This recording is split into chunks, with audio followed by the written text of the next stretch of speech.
Hola, ¿cómo están? Gracias por entrar al video. Están aquí experimentando el primer episodio o la primer cápsula de Sabia Piedad. ¿Quiénes somos? En realidad somos unos jóvenes que buscan aumentar o ampliar su conocimiento de teológico, filosófico acerca de Dios. También dándolo a otras personas, ¿no? Enseñándolo a la gente. Aquí también nos acompaña Daniel. Daniel, a ver, preséntate, Daniel. Hola, ¿cómo están? ¿Qué tal? Qué gusto. Bueno, ya como dijo Esteban, mi nombre es Daniel. También estamos dentro de este movimiento, si así lo queremos llamar, un despertar, un renacimiento teológico y filosófico dentro del mundo cristiano. Y bueno, así como él, muchos estamos con ese interés, ¿no? De poder funcionar al menos como comunicadores de este depósito de fe tan precioso que tenemos como cristianos, para que podamos nosotros retomar nuestras raíces y fortalecer también nuestra confianza en Dios. Es correcto.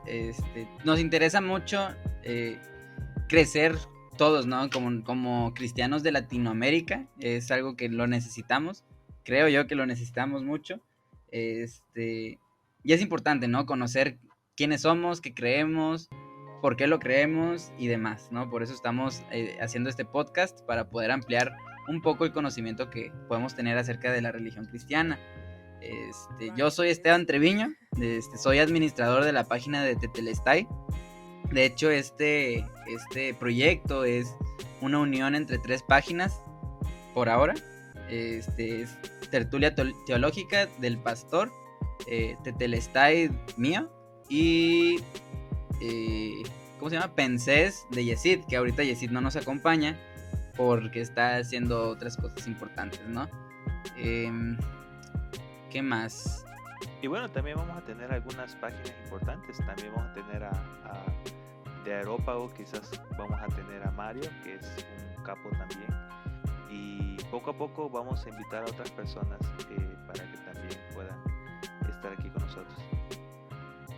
Sí, bueno, yo soy Esteban y el que aquí nos acompaña es Daniel. Si me escuchan decirle pastor, porque es como regularmente le digo, pastor Daniel, es porque es pastor. Entonces, estoy acostumbrado a decirle pastor Daniel porque pues se me hace una falta de respeto no llamarle así a un ministro de Dios. Entonces, bueno, para que no se confundan, no se saquen de ondas si de repente digo pastor y no saben quién es, ¿no? Entonces, Daniel es el pastor. Sí. Ya. Y bueno, falta Yesid, como dijimos. Probablemente tengamos invitados después. Y bueno, muchas gracias por estar aquí, por tener el interés, y esperamos ser de bendición, ¿no? Bueno, hemos decidido hablar sobre un libro de Alvin Plantinga, el libro llamado, ¿cómo se llama? Knowledge and Christian Belief, Conocimiento y la Creencia Cristiana. Está muy bueno, no lo hemos leído completo, pero está muy bueno. ¿Qué más podemos decir? ¿Por qué estamos leyendo este libro? Este libro, en pocas palabras, trata sobre las acusaciones del nuevo ateísmo hacia el cristianismo, o bueno, el teísmo en general. Entonces se nos hace importante, pues, recalcar, ¿no? ¿Cómo se dice? Prepararnos en este aspecto, porque, pues, nuestros ambientes, por ejemplo, en donde nos conocimos, el pastor y yo, fue por medio de internet, ¿no? Entonces, tenemos como que un mismo campo en común, que son los nuevos ateos de Facebook, si se le puede decir, los ateos de Facebook, que normalmente están acusando al cristianismo de irracional, de que no tiene sentido, etcétera, etcétera, ¿no?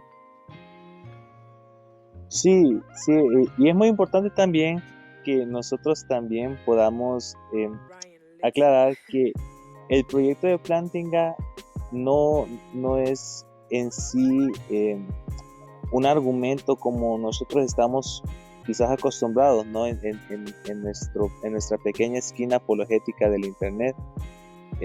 Lo que Plantinga trata de hacer en este libro, bueno, primero es resumir el trabajo que él ha hecho en epistemología, que es la rama de la filosofía que se encarga de saber por qué sabemos lo que sabemos. Él tiene una trilogía bien interesante donde él propone una nueva forma de entender cómo se forman nuestras creencias y cómo saber si nuestras creencias son justificables. Podríamos decir entonces, para los amigos que nos están escuchando, que la lectura del trabajo de Plantinga es importante porque nos coloca unas bases sólidas para de allí poder construir pues nuestra teología cristiana, ¿no? Porque quizás alguien podrá tener argumentos o una teología firme, fuerte, pero la crítica de estos nuevos ateos, como bien mencionaba Esteban, usualmente se basa en esa idea de que el cristianismo en su base es irracional. No es justificable creer en Dios, dado quizás, no sé, el avance de la ciencia o el avance de la psicología o algunas otras objeciones que Plantinga más adelante va a desarrollar. Entonces es muy importante que nosotros podamos leer a Plantinga para poder comprender cuál es su propuesta para fundamentar la fe cristiana y entonces al menos poder decirle a estas personas que tenemos bases sólidas, razonables, justificables para creer y que entonces ellos, si es que quieren atacar la fe cristiana, deberían de hacerlo por otro lado, porque por ahí no podrían. Es correcto, de hecho, Alvin Plantinga en su prefacio menciona justamente eso, ¿no? Que es como enfrentarse al nuevo teísmo, se está enfrentando al nuevo teísmo no de manera de apologética, sino de una manera de justificando lo que no es o sea, justificando que no es irracional el cristianismo, ¿verdad? Menciona ahí los 4 caballeros, ¿no? Del nuevo teísmo, que son Richard Dawkins, Daniel Dennett, Sam Harris y Christopher Hitchens, me parece. Entonces, Plantinga no se pone a argumentar, sino se pone como a demostrar que no estamos injustificados para creer lo que creemos, ¿verdad? Exacto, exactamente. Entonces, bueno, pero para empezar, ¿quién es Plantinga? ¿Qué podemos decir acerca de Plantinga? Bueno, para empezar, Plantinga, aunque quizás no es tan conocido en Latinoamérica, al menos en el mundo de habla inglesa, Plantinga es una personalidad altamente reconocida. Él ha sido nombrado como el filósofo de la religión protestante líder en los últimos años. Y Plantinga bueno, yo lo catalogo como un genio de nuestra generación que ha sabido poder romper, por así decir, romper las cadenas que la filosofía tenía con ciertos paradigmas que tendían más al ateísmo, y entonces Plantinga ha ayudado a abrir la puerta de la filosofía para que entonces Dios sea un tema de conversación importante. Entonces creo que en unos segundos sería insuficiente como para hacerle justicia, ¿no?, a la influencia de Plantinga, pero sí, yo creo que en Latinoamérica casi no se ha escuchado su nombre, pero este amigo es un capo hecho y derecho. Sí, de hecho, pues tiene ¿cómo se le dice? Como en su currículum tiene varias cosas, ¿no? Tenemos la epistemología reformada, que es de lo que estamos hablando más o menos. Sí. Tiene el argumento ontológico modal a su nombre, además de que ha aportado cosas a la metafísica, y sobre todo yo creo que es su logro más importante, ¿no? Volver a meter el cristianismo dentro de lo que sería la academia de la filosofía, ¿no? Exacto. Entonces, como que ha defendido el cristianismo a diestra y siniestra, y pues ha tenido resultados, ¿no? Dentro del ámbito profesional de filosofía. La verdad es que nosotros somos aficionados, la verdad, nuestro conocimiento comprobado de él es nulo, básicamente. Pero pues agradecemos, ¿no? Que haya hecho un libro bastante simple, porque cabe mencionar que este libro de Knowledge in Christian Belief es el resumen del resumen simple de su libro Warranted, ¿cómo se llama? Warranted Christian Belief, que es un Sí, libro pues más grande, más elaborado, más técnico. muy técnico, exacto. Agradecemos que se haya dignado a hacer Trabajar a los un libro pues más mortales. ligero, ¿no? Para los que estamos empezando, para los que estamos aprendiendo. Entonces, bueno, creo que es importante, ¿no? Agradecer, aunque sea en lo interno, ¿no? Y bueno, en pocas palabras, la introducción del libro habla del enfrentamiento que está haciendo al nuevo ateísmo, que se está catalogando al cristianismo como irracional, que no tenemos justificación, y que en realidad es, pues, sí, o sea, suele ser ¿cómo se le dice? Una creencia ya vencida, exacto, ¿no? Una creencia ya... Y creo también que es muy importante algo que Plantinga menciona, y creo que cualquiera que tiene la oportunidad de poder estar en el internet, es poder observar que el neoateísmo prácticamente ridiculiza el cristianismo. Usualmente no tienen argumentos fuertes. Esta crítica en forma de burla o menosprecio, pues básicamente es eso, ¿no? Que el cristianismo es ilógico, insostenible, no es una persona racional, no debería tener esa creencia. Entonces Plantinga por ahí apunta. Sí, de hecho no es no atacan precisamente al, ¿cómo se le llama? Al cristianismo en sí, sino más bien a los cristianos, creo yo, ¿no? Sí, en un sentido, yo creo que es correcto decir eso. Sí, porque pues nos catalogan de ciertas maneras, ¿no? Entonces, bueno, este es el trabajo de Plantinga, básicamente. El libro trata de eso, trata de desechar, ¿no? Esta visión del nuevo ateísmo. Entonces, bueno, podemos empezar, yo creo, con lo que es el contenido, ¿no? Del primer capítulo. Le demos. El primer capítulo se llama ¿Podemos hablar y pensar sobre Dios? Yo creo que ya con esto muchos, los que saben, ¿no? Los que sí saben, se han de estar imaginando de lo que está hablando. Bueno, empieza hablando sobre Kant, ¿no? ¿Qué podemos decir sobre lo que dice sobre Kant? Sobre el buen Kant. Bueno, pues yo lo primero que sí quisiera mencionar es que en la filosofía hay de nombres a nombres. Entonces, siempre hay que tener eso en cuenta. Y los grandes nombres de la filosofía son grandes porque han funcionado como parteaguas en ciertas corrientes. Debemos de recordar que tanto en la filosofía como en la teología siempre hay un constante diálogo, distintas propuestas, distintas ideas, y usualmente algunas ideas o conceptos se convierten en prácticamente dogmas, ¿no? En ideas que se convierten en camisas de fuerza.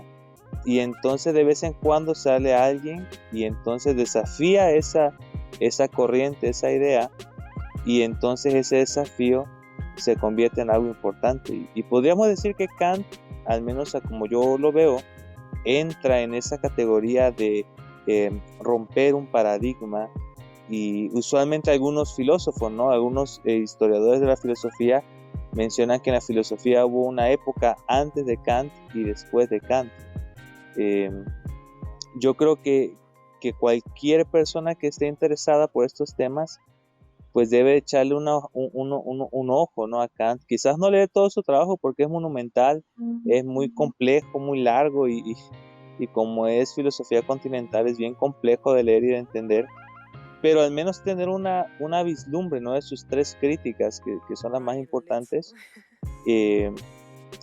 Y eso nos va a ayudar a ver por qué Plantinga parte de Kant, porque él lo toma él como punto de partida, porque Kant definitivamente cambió el paradigma anterior a él, pero también instituyó un nuevo paradigma, y ese nuevo paradigma que Kant instituye afecta directamente a cómo hacemos teología, y es lo que Plantinga trata de explicar, y nos trata de advertir a nosotros también, porque a veces inconscientemente nosotros funcionamos bajo el esquema kantiano, y eso a veces nos dificulta para hacer teología.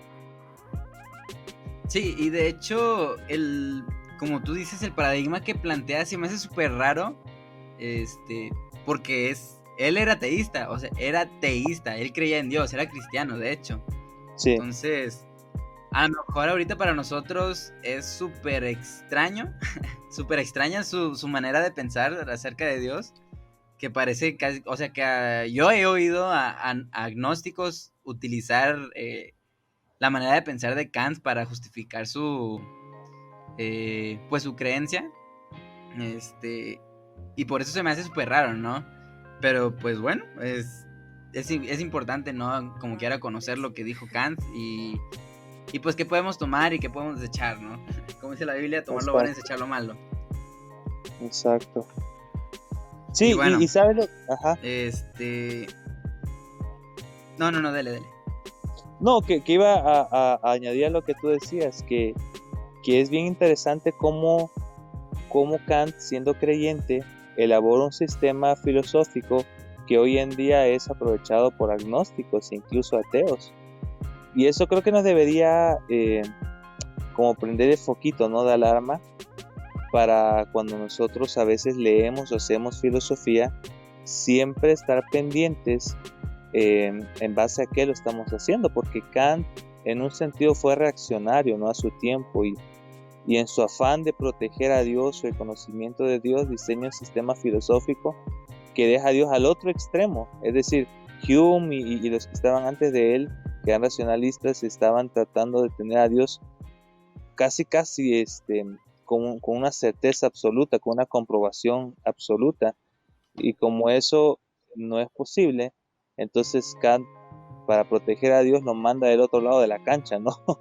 Y entonces por eso es que ahora algunos dicen, bueno, ya ahorita quizás tú vas a explicar qué era lo que Kant pensaba de Dios y cómo lo podemos conocer, si es que lo podemos conocer. Pero sí nos debería hacer reflexionar, ¿no?, de cómo leemos y hacemos filosofía, y si no lo hacemos bien, podemos crear más estragos que soluciones. Sí, bueno, yo creo que ya podemos comenzar a hablar de lo que dice Kant, porque es lo primero que toca en realidad, Plantinga. Antes de hablar del nuevo teísmo, hablar de cosas más filosóficas, poniendo en contra al ateo contra el cristiano, pues, si se le pudiera decir de alguna manera, al ateísmo contra el cristianismo, Plantinga empieza como defendiendo si se puede o no conocer a Dios, ¿no? Y bueno, él menciona que en la crítica de la razón pura, Kant establece dos divisiones de la realidad, ¿no? Está el mundo como tal, que son las ¿cómo se le llama? Las cosas como son realmente, y el mundo para nosotros, que es el mundo como nosotros lo percibimos, el mundo como nosotros vemos, ¿no?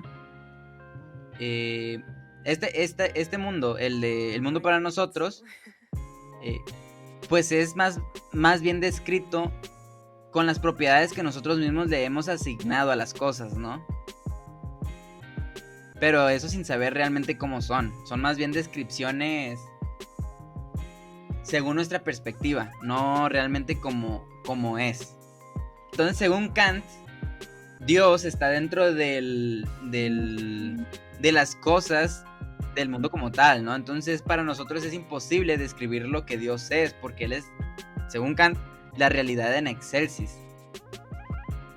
Sí, y esto es muy importante que nosotros lo comprendamos bien, porque en un sentido podríamos decir que Kant tiene cierta razón, porque cuando pongamos un ejemplo, yo aquí estoy afuera de mi casa y enfrente de mí hay un árbol, pero yo estoy percibiendo el árbol a como lo ven mis ojos. Yo veo que sus hojas son de color verde y su tronco es de color café. Si yo me acerco y toco el árbol, voy a sentir alguna textura. Si huelo sus hojas, quizás va a oler a lo que huelen sus hojas. Y si se me ocurre probarlas, pues va a tener un sabor particular. Pero todo lo que estoy describiendo, lo que acabo de describir, es solamente lo que mis sentidos alcanzan a ver. Es lo que Kant mencionaba, que es digamos que es el conocimiento fenomenológico, el fenómeno de lo que estoy viendo. Pero al menos yo no alcanzo a ver, digamos, la arbolez, si así lo podríamos mencionar, ¿no? La esencia del árbol, no alcanzo a percibir, no alcanzo a ver, pero eso no significa que no puedo tener ningún conocimiento del árbol. Es decir, acabo de explicar lo que yo veo del árbol y puedo describir perfectamente lo que es un árbol y ustedes me pueden entender. La cuestión con Dios es que Kant entendía que con Dios no podemos tener ni siquiera en parte, ¿no? ese conocimiento fenoménico de Dios. La razón de eso, como ya Esteban lo acaba de mencionar, es porque Dios es... ¿Cuál era la expresión que utilizaste? ¿El excelsis? ¿Cómo era? Sí, realidad en excelsis. Ándale, realidad en excelsis. Es decir, Dios es en sí mismo la plenitud del ser, si así lo podríamos mencionar. Entonces, así como yo no puedo conocer la arbolez o lo que es el árbol en sí, solamente puedo tener un conocimiento fenoménico, pero como con Dios no podría, al menos en la mente de Kant, tener el conocimiento fenoménico, entonces Dios escapa hasta cierto punto de mi capacidad, escapa.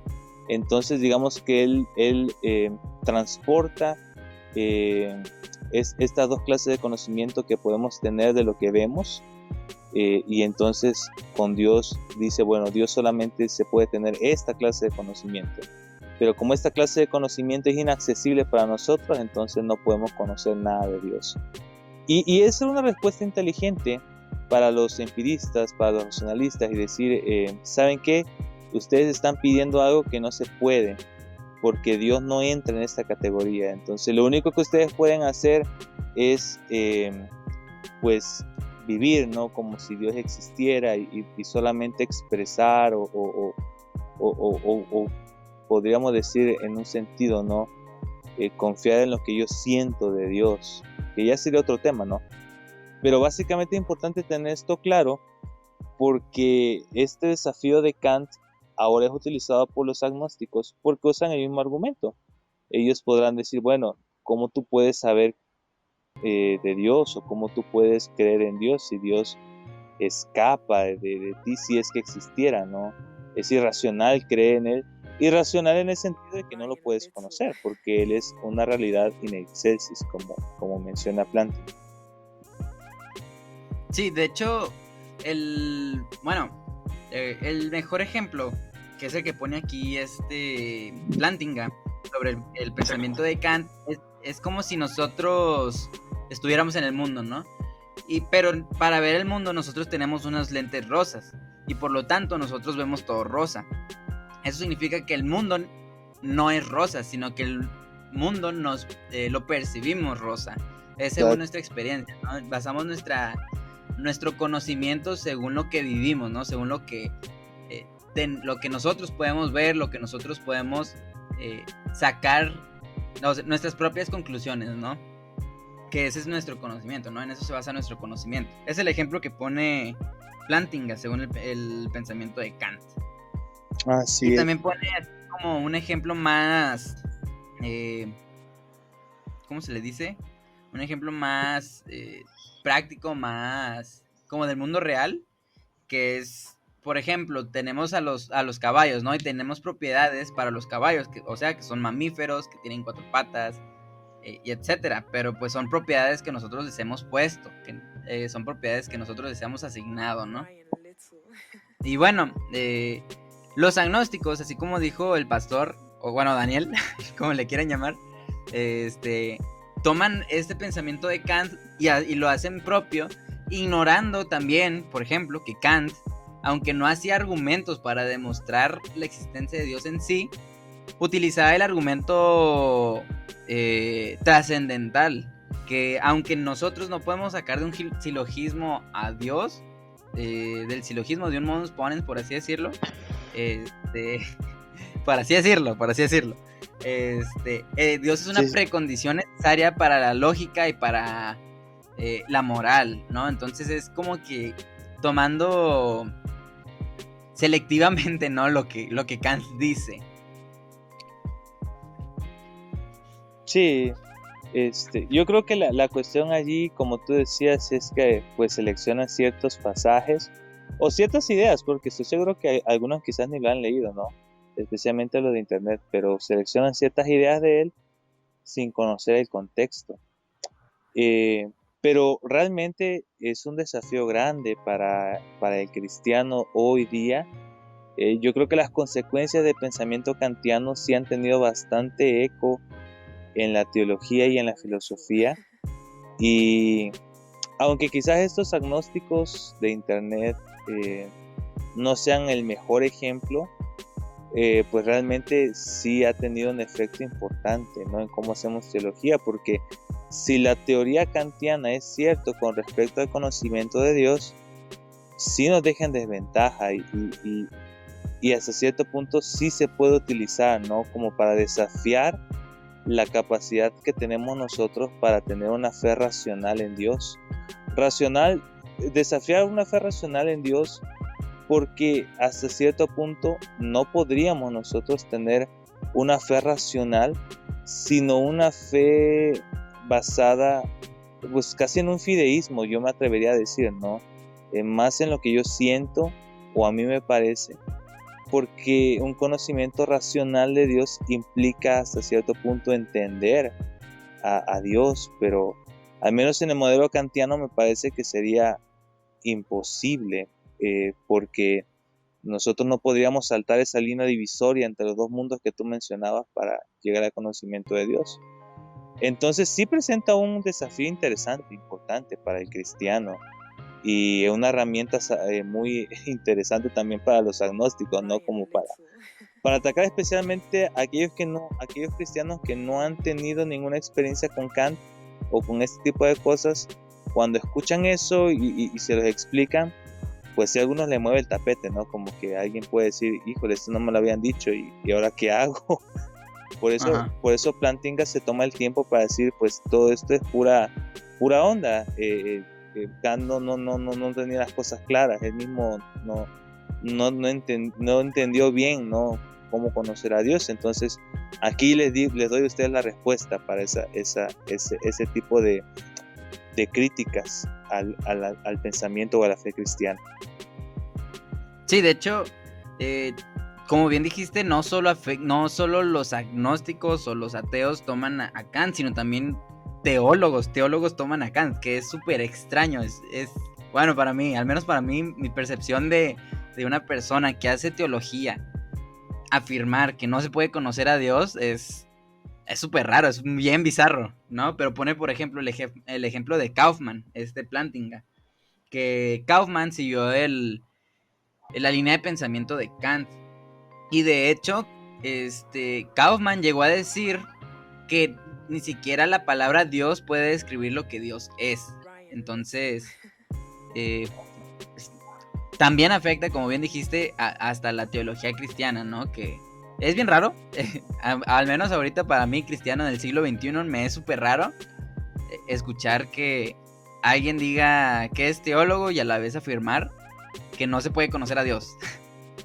Sí, pero sabes que sí es raro cuando nosotros vemos los conceptos, las ideas y las corrientes filosóficas de forma un poquito más técnica, como estamos haciendo ahorita. Sí suena raro, pero en la práctica yo creo que el mundo cristiano, en una parte importante, inconscientemente está influenciada por el pensamiento kantiano. Y me explico qué es lo que quiero decir. Si nosotros continuamos con la línea de pensamiento kantiano en la teología y seguimos desarrollando teología bajo esta propuesta, pues vamos a llegar al punto de poder postular una teología que está enfocada en lo que el hombre siente o entiende de Dios en vez de lo que Dios es. La Biblia, en este caso, ya serían consecuencias quizás más prácticas, ¿no? La Biblia ya no sería una revelación proposicional de Dios, de donde nosotros podemos obtener conocimiento real y que se correlacione con el ser de Dios, sino simplemente la Biblia sería un registro de las experiencias que algunos hombres y mujeres tuvieron de Dios, cómo ellos lo entendieron y cómo ellos lo describen. Y en la experiencia cristiana, eso se traduce en un cristianismo relativista, subjetivo, en el que cada uno crea su experiencia con Dios y cada experiencia es válida porque no hay forma de tener un punto objetivo como para decir, este es Dios, esto es lo que Dios quiere, esto es lo que Dios manda.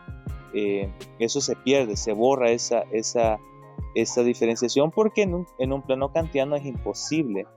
Entonces, aunque técnicamente no utilizamos esas palabras o no estamos nosotros quizás observando eso en prédicas o en seminarios, yo creo que en términos prácticos el pensamiento kantiano sí ha hecho bastante eco, especialmente en los movimientos cristianos más contemporáneos que premian los sentimientos antes que la razón o la experiencia personal a lo que la Biblia enseña, porque aunque ellos no lo ven así, inconscientemente ellos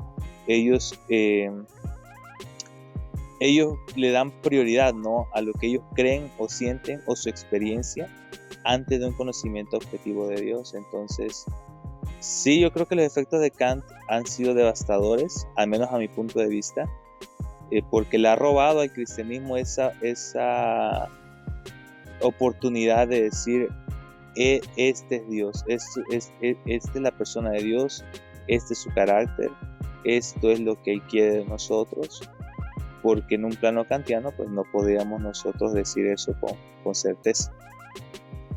Bueno, ahora que lo planteas así, creo que sí tienes razón. A lo mejor en términos técnicos es súper raro, pero a lo mejor en términos prácticos, a lo mejor es el común, ¿no? Lo común dentro del cristianismo. Bueno, dentro del cristianismo moderno, si se le pudiera llamar de alguna manera, ¿no? Sí. Y ya, bueno, eso ya queda de cada quien cómo lo entiende, pero al menos como yo lo veo, yo creo que sí. Yo creo que algunos autores también ven eso, ¿no? El efecto kantiano en la fe cristiana. Sí.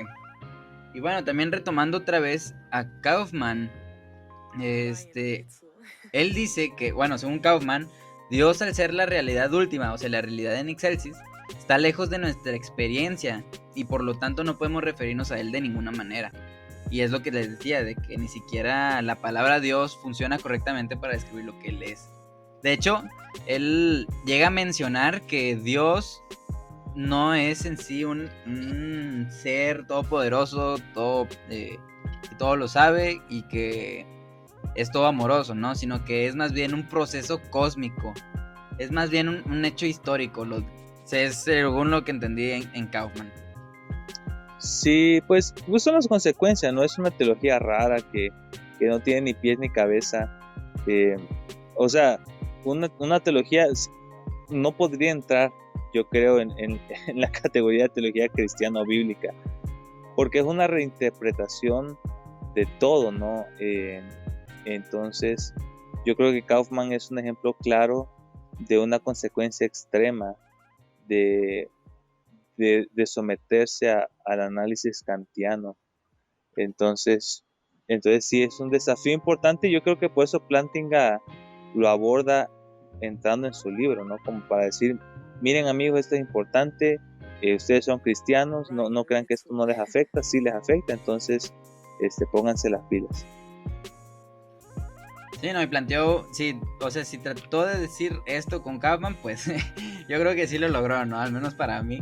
Sí, pues yo no conocía esto, yo no conocía mucho de la filosofía de Kant y sus repercusiones, pero por ejemplo al leer a Kaufman, pues sí fue algo nuevo para mí y también fue algo que pues que me sacó bastante de onda.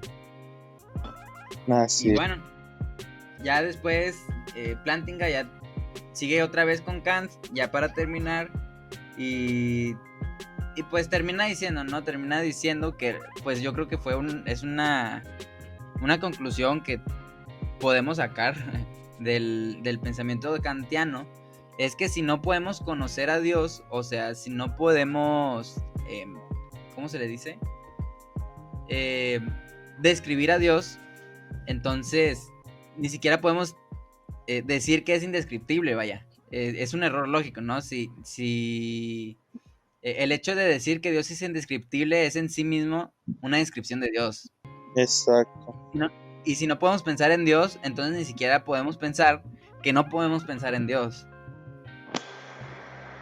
Sí, sí, yo creo que el asunto es que Kant fue tan extremo en dejar a Dios en el plano más inaccesible, sin darse cuenta que estaba trabajando bajo, o sea, su teoría está construida bajo una descripción muy detallada del Dios que no podemos describir detalladamente. Entonces, pues es extraño, ¿no? Es muy extraño decir, ¿saben qué? Miren, les voy a explicar por qué no pueden explicar quién es Dios. Entonces, es medio raro, ¿no? Ese asunto. Y pues yo creo que Kant también, bueno, yo no soy ningún experto en la filosofía kantiana, pero al menos hasta donde yo alcanzo a entender, hasta el momento de su muerte, Kant pues estuvo luchando, ¿no? con esa cuestión. Él siempre menciona el asunto de la ley moral y la inmensidad del espacio.